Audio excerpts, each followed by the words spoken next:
Hello, everybody, and welcome to Ross and Wizzy's Fanfiction Power Hour. I'm your host, Wizzy Puff, and here's my co-host, Ross Pitt. Hi, everybody, it's me, Ross Pitt, Shark Hunter. Whoa! Golf clap, golf clap. Thank you, thank you, thank you. You know, I really love being here.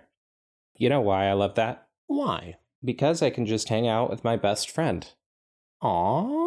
I like hanging out with you, too. Aww. You see, we're not always such silly billies. All right, now where's my $5? I don't have anything to fully with. Jingle, jingle, jingle. Keys! Yep, these are keys now. You know I love jingling keys. It was supposed to be a bag of coins. That is so much less distracting than jingling keys. I was wondering where those things would go to, what doors they could open. Man. God, I can get distracted by jingling keys. It is so easy. I could, but they couldn't look like modern day keys. They'd have to look like cool treasure chest keys around a big old ring like a pirate might carry. Any kind of keys for me. Unless it's like not an actual key, like my family has now like keys that you don't need to plug into the engine or whatever. Oh, they got the near field communication keys? Sure, whatever they're called. Yeah. Bluetooth almost. Yeah. They're like, you put it in the car and it'll turn on. Oh, so it does plug in still? No. You put it in the car, just anywhere in the car. I wasn't sure what you meant by put it in the car. No. Man. Those ones seem a little bit, I don't know. Dark. Satanic. A little bit. New technology scares me, guys. Where is it connecting from? I don't see a connection. If I can't see the connection, then is it connecting? It's dark magic. Wizzy is actually a wizard from the 18th century. Okay. Didn't have to give away my age like that. You know I'm sensitive about my elderly status. Dude, I accidentally messed it up and said 18th and not 16th, okay? You're good. 16th, is that when the witch trials were? I don't know. Well, I did watch Abraham Lincoln be assassinated, so I remember that. Oh yeah? How'd it go? The play was pretty good. I thought it was part of it until everyone started screaming and running out. Man, the show must go on. God. Imagine being that group, that theater troupe, man. Imagine if John Wilkes Booth actually just went back onto stage to continue the performance after doing that. What a guy. What a guy. He didn't last very long after that, right? No, I'm pretty sure they hunted him down and killed him. But I'm not sure. I haven't actually figured out his demise. I know how Abraham Lincoln died. AIDS. Speaking of Abraham Lincoln, that's not true. But speaking of Abraham Lincoln, he was the best president. I'll have you know this. I don't think that's much of a contentious statement either. Frankly, I see everybody say that from both sides. Yeah. And what a better way to celebrate our presidents than on the 4th of July? Probably with President's Day.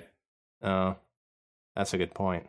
No one celebrates that anyway. The 4th of July, Independence Day, was last week. But today, we have a beautiful fan fiction to celebrate it anyway. Yeah. Who needs to celebrate 4th of July on the 4th of July? The 4th of July is in all of our hearts, actually. So we can celebrate it whenever we want. God bless America. I love your dedication to impersonating Kennedy? Reagan? No, Kennedy. I think it's over the garden wall character that I was doing.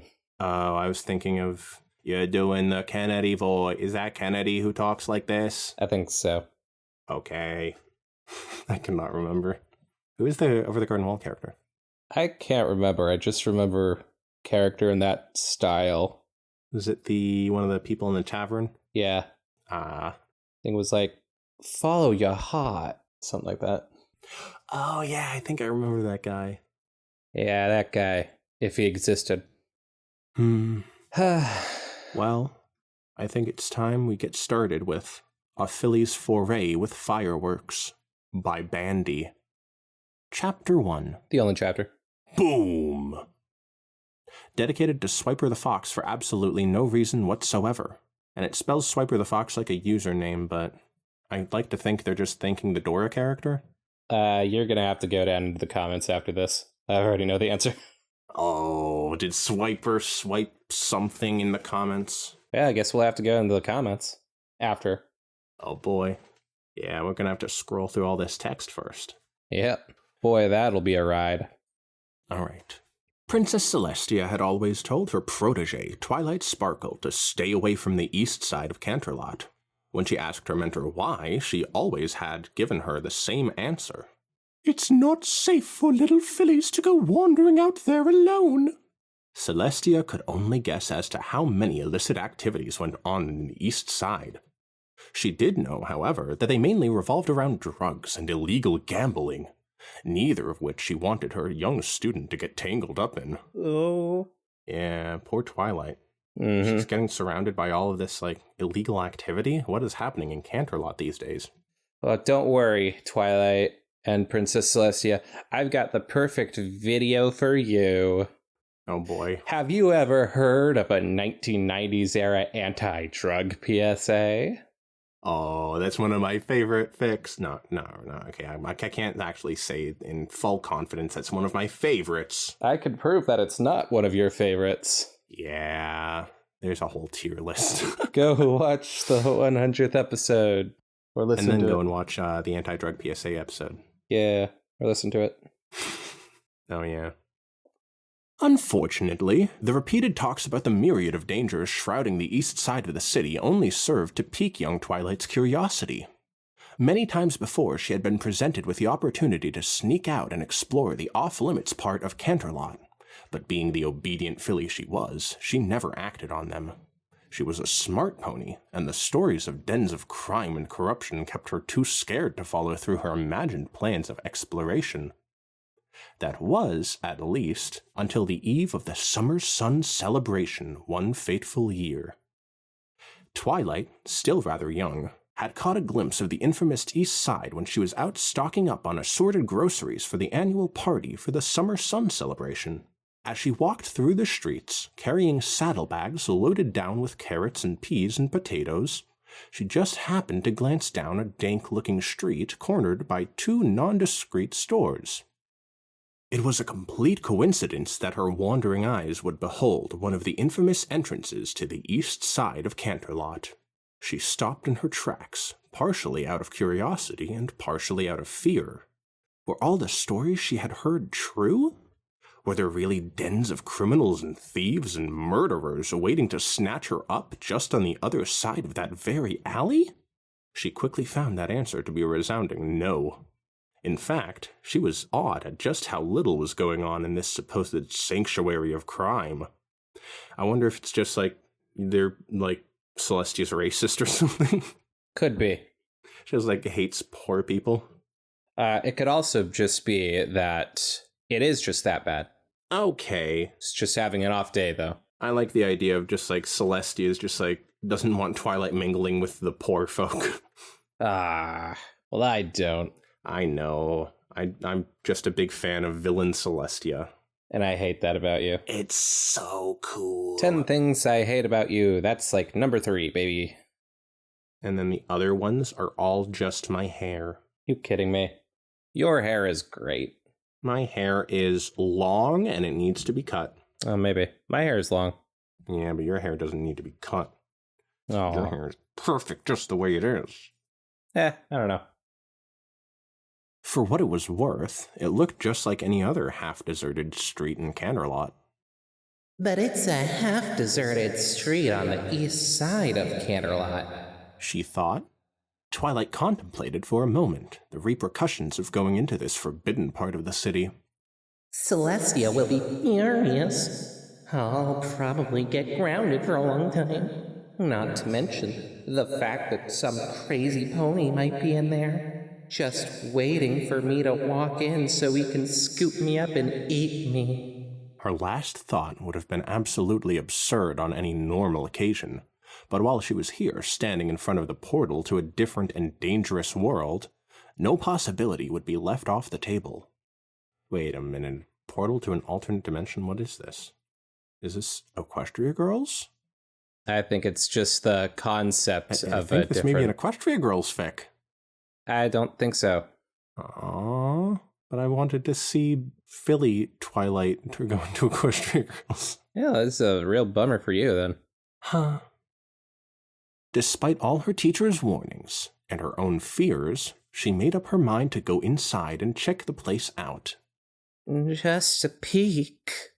She mumbled to herself in a high-pitched squeak. Then it'll be right back to the castle. She took a deep breath, steeling herself for whatever laid on the other side of the alley, and began to trot onto the east side.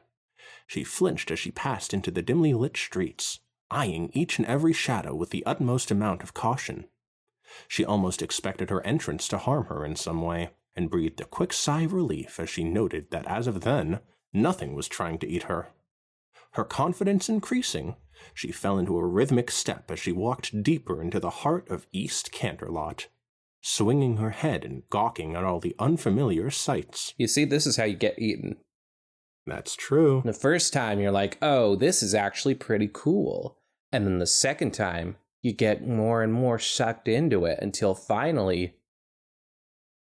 By some kind of giant monster that came from the by Everfree. the liberal agenda. Oh. Is that true? Does that thing eat people? Yep, it's true. I've been hanging around that stuff so much. I didn't know the danger I was in. You should stop. It's fucked up. Man, I guess I should really get in more into Fox News. Mm-hmm. This is definitely an endorsement from the podcast. We approve this message. Darkened buildings lined most of the corners of this deserted street.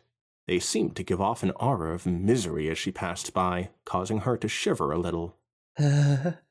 Just buildings. They can't hurt you. Unless they come to life and try to eat you. Is that Mike, the evil living building? Wait, what? From Fairly Odd Parents, an episode with the Negachin. Okay. That's one of the weird villains they introduced. Yeah. He only shows up for like 5 seconds and then walks away or something like that. So disappointing. That's funny. He should have been a main character. She squeaked meekly, drawing in on herself as her mind painted a vivid picture of what it was like to be eaten by a building. Monster House. What is Monster House? You've never seen Monster House? Oh, is that one animated horror movie? Yeah. I think I remember the trailers for that, but I haven't actually watched it. Man, it's good. You should watch it. I think you would like it. Yeah, I'm going to give that and Paranorman and try this Halloween. Oh my god, you still haven't seen Paranorman. Get off my back. Fuck I know Monster it's supposed House. to be really good. Monster House could go to hell. Watch Paranorman, you son of a bitch. I'm gonna watch Paranorman. But if I watch Paranorman, then you have to watch Milk, the movie about Harvey Milk. This Pride Month, baby. Oh yeah, I forgot. This is the week after 4th of July. It's a bit late for that. Okay, it's never too late for Milk. Milk is good anytime. Mommy. She increased her pace, flitting about nervously, scanning the decrepit streets for something that might try to hurt her. She was so focused on looking out for danger, she hardly noticed herself walking right into it. Hey, watch where you're going, would ya? Twilight slammed muzzle first into a tall, muscular-looking stallion carrying a saddlebag full of mason jars. The sudden collision knocked him off balance, and as he tried to recover, the stack of jars on his back began to sway dangerously. Time went into slow motion. Twilight, still shocked from the collision, watched helplessly as the jars slowly tumbled down into the ground, eliciting a groan from the stallion. Celestia, damn it, kid. Can't you... His gruff voice was silenced as poor Twilight sat on her haunches and started crying, barely audible squeaks intermingling with soft sobs. Oh no, I'm so sorry. I just didn't watch where I was going, and... She choked off her apology as she sobbed again, waiting for whoever she had just hit to reprimand her. All the while, the stallion's heart had softened a bit at the display of the waterworks. His broad shoulders fell, and his harsh gaze melted into a sympathetic smile. Hey, now come on. None of the jars broke. It's all right. Just stop crying, please. Twilight sniffled, wiping away several errant tears as she looked up at the stallion. He was a tan earth pony with locks of matted red hair falling over his shoulders and over his face. He looked like he had just rolled in mud. His whole coat was caked in some dark, greasy powder. This stallion was every bit as powerful looking as one of the castle's royal guards, but despite his massive appearance, he appeared to be pretty docile. So, you're not mad? I... He shushed her with a hoof. It's not a problem. Accidents happen. However, I could use that unicorn magic of yours to help get this stuff onto my back, if you don't mind. Twilight, eager to make up for her earlier incompetence, gladly accepted. Yeah, sure. Just 1 second. She scrunched up her face, and with a sputter and a glow, the fallen vases levitated up and onto the stallion's back with ease. Wow, mused the stallion. You're pretty strong for such a young filly. Her frown disappeared as she blushed at the compliment. Thanks. My special talent is magic, after all. Remembering what her parents had taught her about manners, she held out a hoof. I'm Twilight Sparkle. The stallion grasped her outstretched hoof in a powerful shake, his large and muscular hoof enveloping hers with ease. Well, it's nice to meet you, Miss Sparkle. My name's Powder Keg. Nice to meet you. She looked around despondently for a moment before turning back to Powder Keg. Just to be safe, you're not going to eat me, are you? If Powder Keg had been drinking something, he would have spit it out violently. What? That is the most ridiculous thing I've ever heard. Who told you? Who on earth gave you that silly idea? Twilight replied sheepishly. Well, Celestia always told me that the east side of town was dangerous. She blushed, suddenly very interested in the ground in front of her. I guess I just let my imagination get the better of me. She glanced up for a moment, but immediately refocused her attention on the ground, giggling nervously. Wait, you know Princess Celestia? Yep. The filly was ecstatic at the chance to talk about her adventures with the princess. I'm her personal student, after all. She's teaching me all about the wonders of magic. He raised an eyebrow earnestly. A student of the princess, eh? What are you doing all the way out here? It's not safe for a little filly such as yourself to be out here. Oh, yeah. See, even people who live here agree. Okay, but that's just because they don't like the rich people either, and they want them out of the neighborhood. See, it's very back and forth, actually. Very equal standing. Sure. Oh, yeah. I kinda got curious about the east side of town. I'm not usually allowed over here, but I wanted to see for myself. I only went in for a little bit, though, I swear. She cried, stomping her hoof in indignation. Powder Keg chuckled again. His laugh, deep and rolling like a crisp ocean wave, put Twilight's heart at ease, even in such a scary place as East Canterlot. Well, whether you like it or not, it's still dangerous. Let me drop this stuff off at my business, then I'll escort you back to the main streets. Does that sound good? She nodded enthusiastically. This isn't half as bad as Celestia said it was. She thought. This pony's so friendly. What's there to be afraid of here? With a wave of his hoof, the stallion began to guide Twilight back to his place of business. As they arrived at another blacked-out building that looked almost exactly like every other building on the block, Twilight's curiosity finally got the better of her. So, what's in the jars, if I may ask? Saltpeter. Saltpeter? What the hey is saltpeter? None of the books I've ever read say anything about saltpeter. She mulled the word over in her mind for a moment, trying to find some meaning to it. After a few brief moments, she gave up, glancing earnestly at Powder Keg for an explanation. Oh, saltpeter's one of the key ingredients to make good pyrotechnics. That word Twilight did know. Oh, you make fireworks. Her mind brought back many amazing displays of reds and blues and greens exploding in the night sky over the castle during the celebrations, their luminous explosions lighting up the sky with brilliance. That I do. Powder Keg pushed open the door to his business. As she was led inside, Twilight was shocked at the sheer number of fireworks on display. Barrels overflowed to the brim with rockets, beautiful spiral patterns adorning the side of each one. On the wall hung thousands of smaller chains, each individual cylinder wrapped like a piece of candy.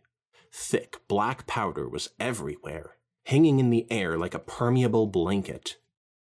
I really don't think that's a good idea to just have all that gunpowder in the air like that, Powder Keg. You might want to get some ventilation in that place. Wizzy, you're not his mom, first off, and B, he's the professional here, okay? Okay. I just really don't like how this is going with the baby inside of the place full of gunpowder. Wizzy, you're not allowed to hurt babies on this website. It's against the law, okay? We should know. Yeah, I forgot. So, Yeah. Stop being such a weenie, okay?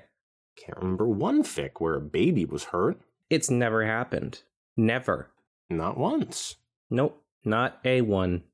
So that's what he's coated in. And to think I thought it was dirt. Wait, is it safe for him to be walking around with explosive powder sticking to his coat? So, see any you like? Powder Keg asked, sweeping a hoof over the walls. She cantered up to the... She cantered up to the display wall, eyeing each one with a carefully observant eye. Finally, she pointed to several cartoonish black orbs near the center of the wall. Those look like they'd be really pretty. Yeah, those are my favorite too. You want them? Wait, what? This guy is not a responsible adult. There's a reason Twilight was warned. Twilight was once again momentarily shocked into silence. But I couldn't just take them. She protested ardently. Well, that's why I'm giving them to you. He took a discreet burlap sack out of a box nearby and stuffed it with the bulbous black fireworks. You look like you could use some fun, anyway.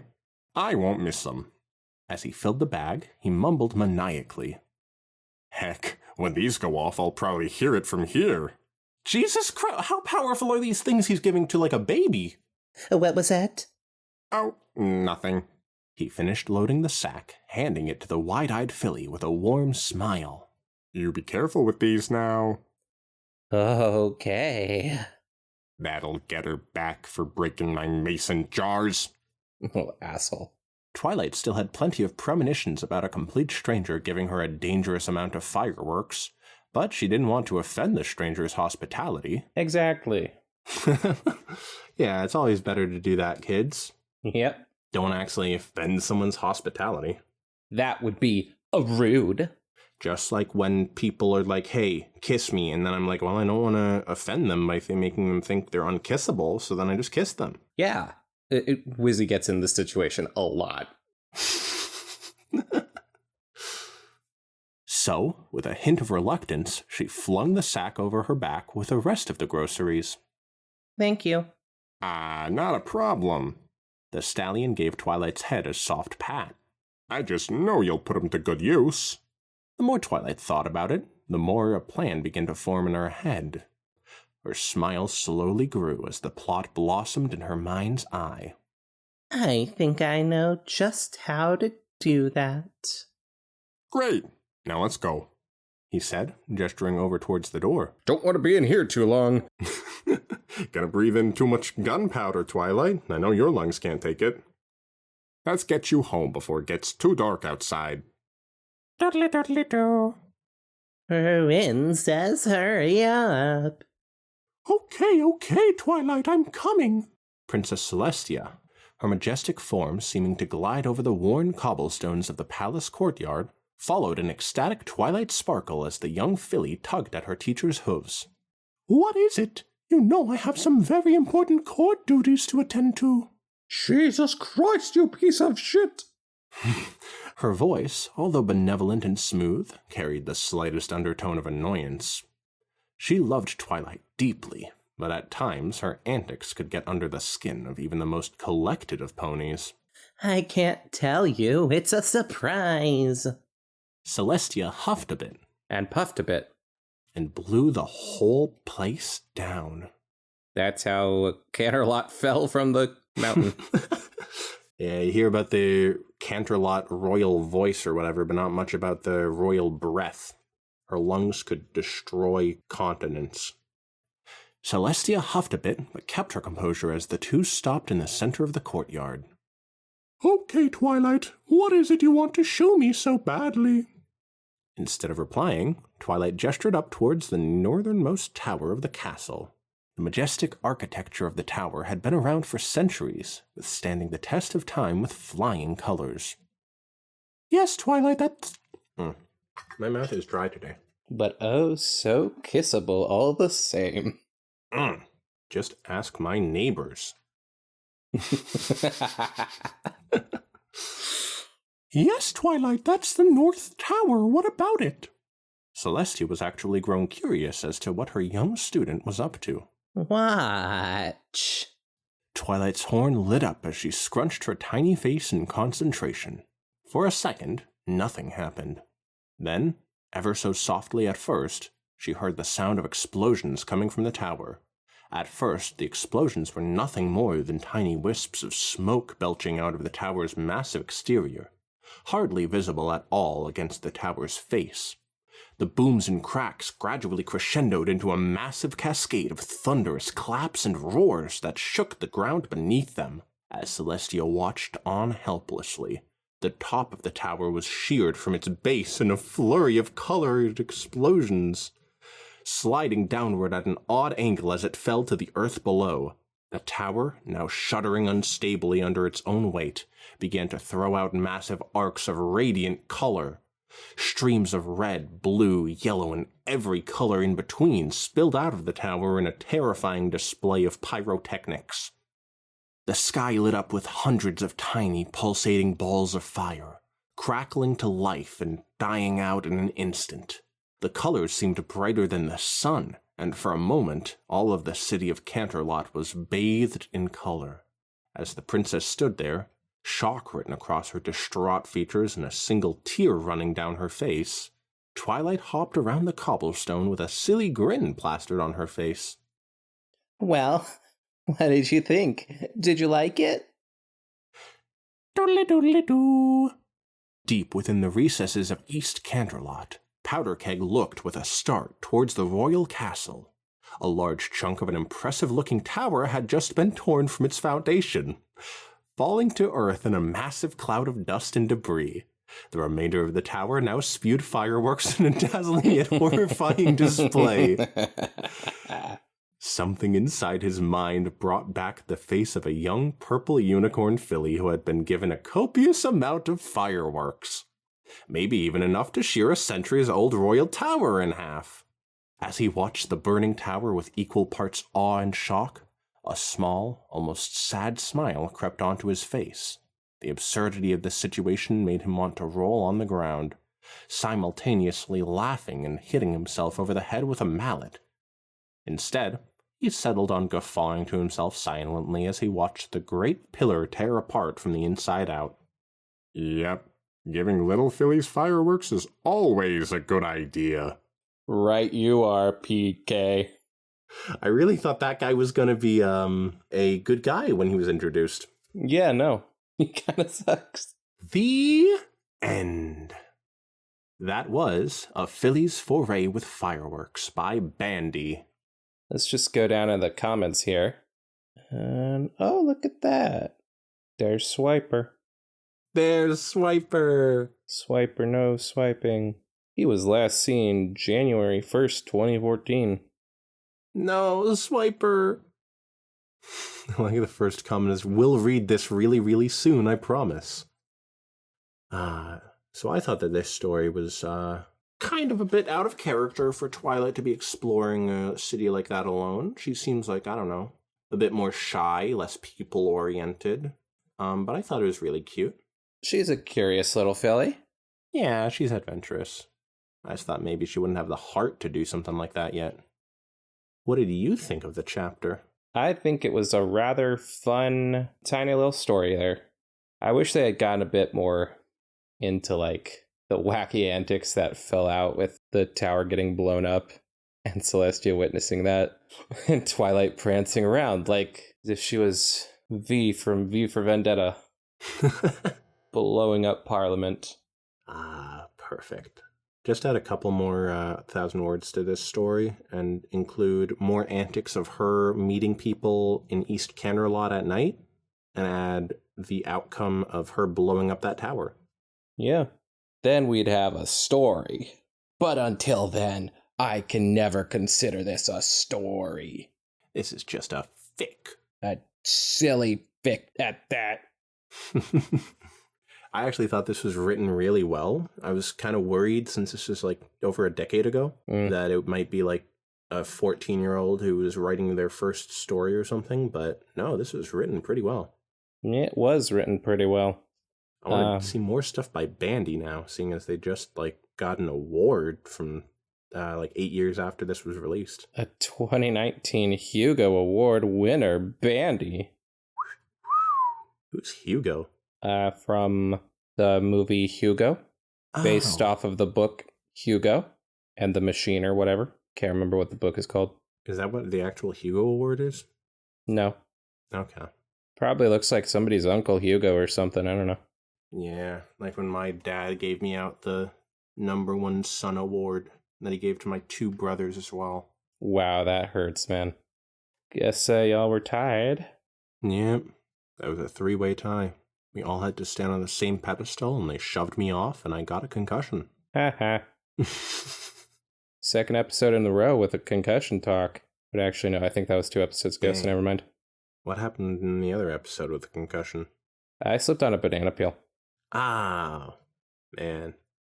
And now we both have terrible memory from these severe head injuries. Yeah, can't even remember how many episodes ago it was. All right, everybody. If you'd like to read this story for yourself, you can find the link in the description. You should go ahead and check that out and probably give it a like. Author deserves it. Oh, yeah, totally. Thank you all for listening to this July special. This is very much appreciated. Yeah. If you guys really like us, go ahead and follow us on whatever podcast thing you're listening to. Maybe give us a like or whatever you have. Oh, yeah. And I think that wraps everything up. Yep, that should do it. Bye, everybody. See ya!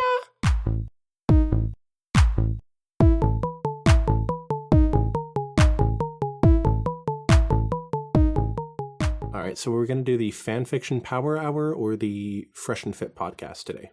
I'm pretty sure it's the Fanfiction Power Hour. Okay, guess we got Andrew Tate for nothing. Yeah, sorry, Andy. Bye. That's okay. I have to go to prison anyway. Man, now I feel bad. For Andrew Tate? But he came all this way. That's true.